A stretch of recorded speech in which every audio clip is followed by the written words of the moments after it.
啊，咁點搞啫？我建議咧就打個電話問阿甯漢豪，如果你跟住你唔俾錢唔負責拆賠錢咧，我就唔拆噶啦。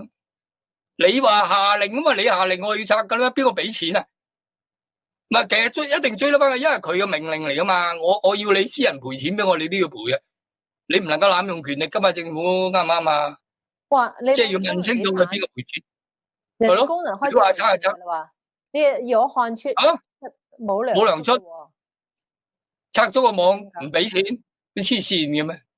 亂嚟就亂啦，香港政府啊！你而家只要領導之下，真係，所以係珍姐，我哋大把話題啊！佢就快落台啊！你問我玩，我睇死佢唔襟撈，冇理由俾佢玩多2年啊！